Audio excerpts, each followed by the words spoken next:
If you've been around business communities for a while, you've probably heard of EOS, the Entrepreneurial Operating System. And if you have, you maybe have tried to implement, or maybe you've implemented already. And if so, this video is for you. We have implemented EOS at Clara CFO Group, and we have clients that have implemented EOS, and we have really enjoyed working together with the EOS system and our fractional CFO services to amplify the EOS journey and amplify all the different parts of the EOS model. This video is specifically for people who have already implemented EOS or some type of entrepreneurial system that is pretty similar to that. And if you don't know what it is and you want to learn more and it sounds really interesting to you, I will link some videos below because we have an interview with an EOS implementer that I can link for you. And if you want to just kind of learn more about what EOS is all about, I will put some links in the description box for that. But for those of you who are already using EOS, you might be thinking about what a fractional CFO could be doing for your business. And maybe you found this video because you were like, I don't really know if I need one or not. Do I need a CFO to be the kind of head of that finance seat? Do I need somebody in that role when I'm looking at my accountability chart? And so that's what I want to talk to you about today. I'm going to use specifically the EOS model, and I'm going to show what that is up here right now. The EOS model, if you're familiar at all with EOS, is the 6 key components of EOS. We have vision, we have people, data, process, issues, and traction.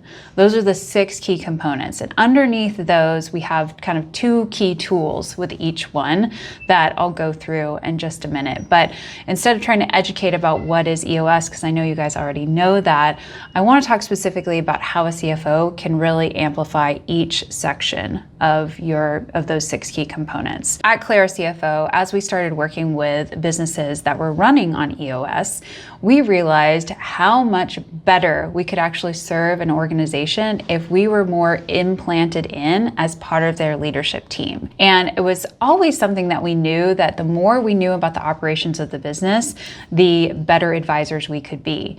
You know, if you're only talking to a business owner as a CFO once a month or even twice a month, you're missing out on kind of all the regular day-to-day stuff that's actually happening that's either causing distress or costing money or creating inefficiencies.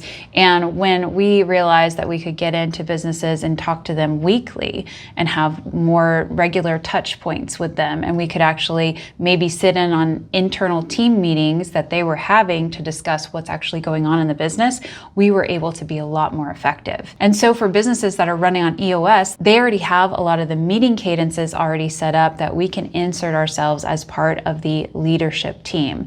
So, you know, in the EOS world, you tend to build an accountability chart that helps you find the right people in the right seats.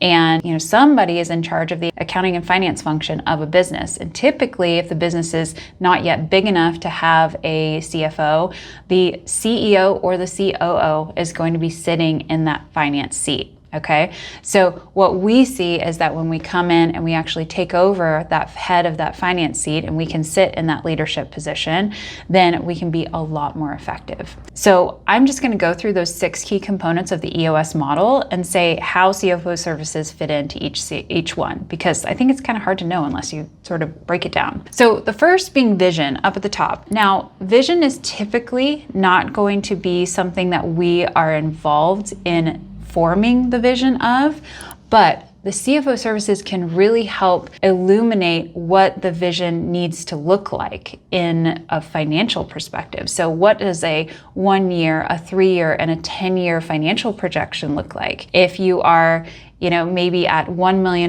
now and you want to get to $50 million in 10 years, that is a very lofty goal. What actually needs to happen with the money in order to get us there? And it's also very good for a CFO to be able to know, like, what is the strategic direction of the business? What are the values of the business?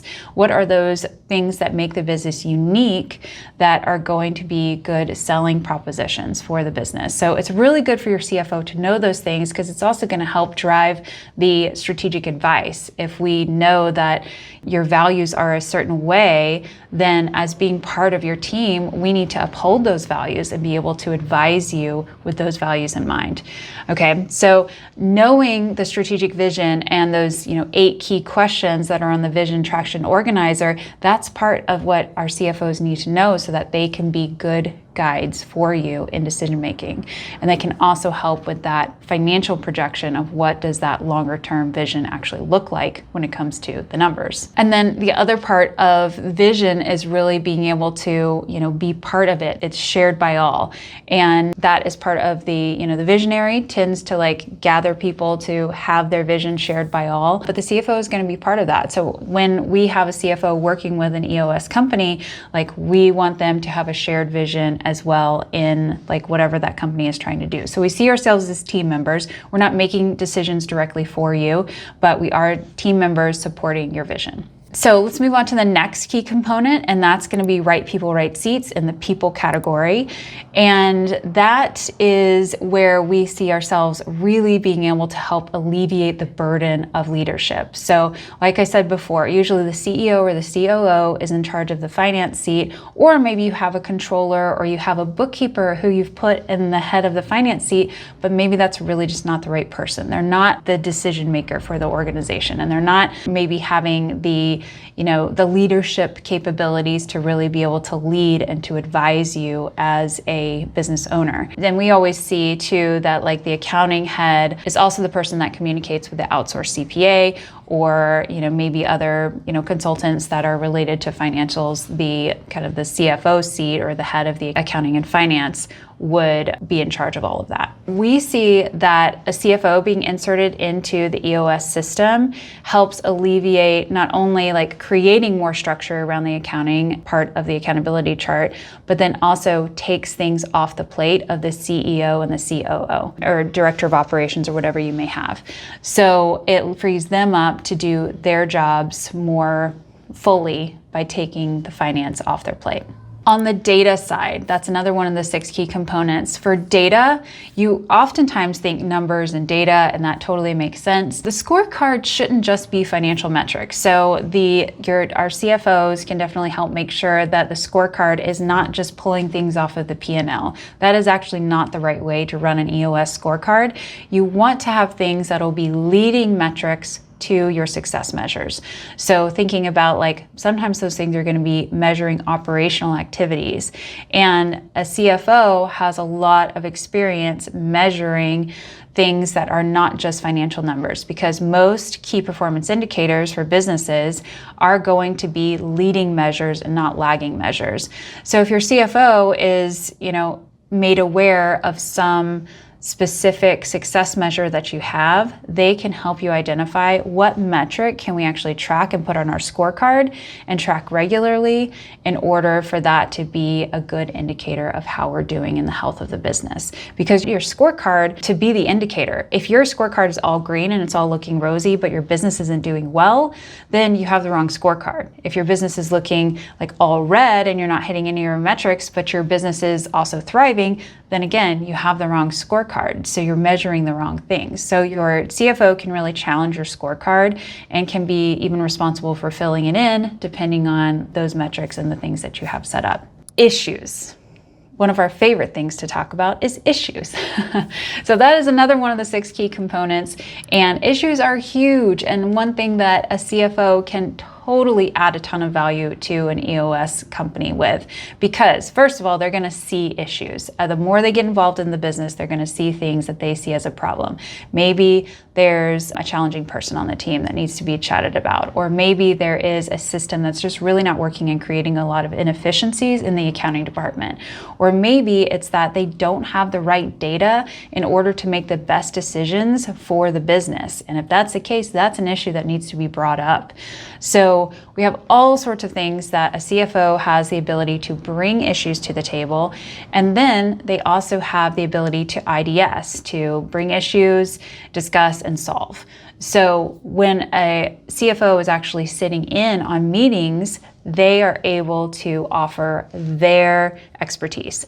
The fact that they work with other businesses, they are seeing how other businesses are run, they are a very valuable asset to your management team because they have unique perspective. They're not a part of the normal everyday leadership team. Maybe they haven't been with you for years and years and years, and they think differently because they're just coming from an outside perspective. So having that to be on your team to help you IDS issues can be very helpful. And then the fifth of the 6 key components is process. And that is another area where the CFOs, maybe they are not in charge of documenting all the processes in the business, but they can definitely help streamline the accounting processes and help identify like if there are a ton of efficiencies. Like we just came into a client that basically the whole accounting system needs to be redone because not only is it an extremely efficient system, but the people doing the work are not going to even have the same process once we're done because we're going to be implementing new systems and there's going to be all sorts of added efficiencies that are happening and they're just going to be eliminating a lot of the work they were doing beforehand.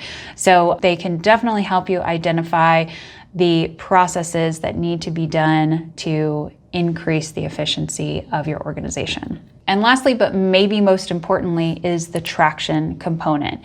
And that is the part where we get into the regular meeting cadence and we establish rocks. So the meeting cadence is your weekly L10s, your quarterly planning meetings, and then your annual planning meetings. And we have our CFOs go to all of those meetings. Yes, the weekly L10s, because that's where we get to IDS issues and we get to be able to see like what's actually happening in the business. And also then decisions are not made on things that have a major financial impact without the head of finance in the room. And that's what we were seeing happening when businesses are, only meeting occasionally with their CFO. They might be making extremely important financial decisions, but not bringing their CFO in on the discussion. So how can the CFO add value if decisions are being made without even bringing them in? And that is one of the challenges of being a fractional professional is, you can't be there all the time. But L10s are where really important decisions are being made or like issues are being discussed and maybe like solutions are thrown out. So having your CFO in the room for that, they can offer their support with, decision support analysis.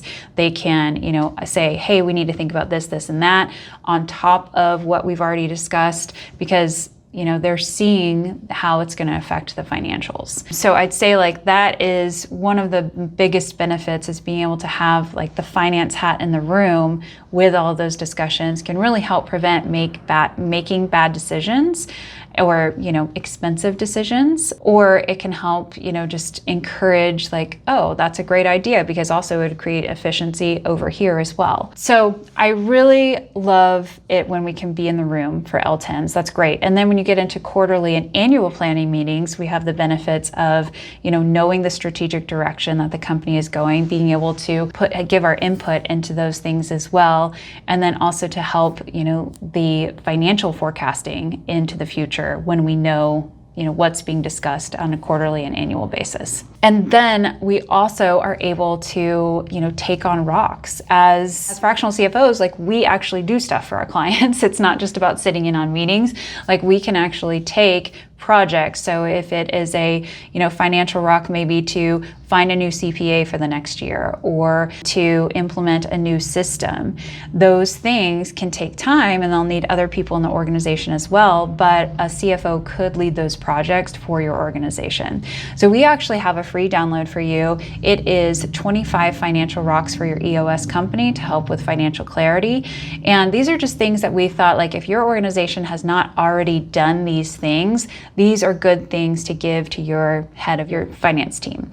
So if that person is on your leadership team right now, this is a great list to give to them because it's a way to sort of say, hey, are these things being done? These are the types of things we need to have if we want to have a financially healthy business. And, this is things like making sure that your accounts receivable is clean and that there aren't any accounts that need to be written off. This could be, like the hiring the new CPA, for example. It could also be something like establishing a monthly financial review meeting and making sure that all the stakeholders are there to review financials every month. So we have that list of 25 things. You can go and find it by going to claracfo.com/rocks, and you'll be able to get that free download. So hopefully this is helpful to see how a fractional CFO could really amplify your EOS journey. And we love working with EOS companies, and we'd love to talk to you if that is something that you're interested in. If you would like to reach out to us, I will put a link for our discovery calls in the description box below, so feel free to fill that out,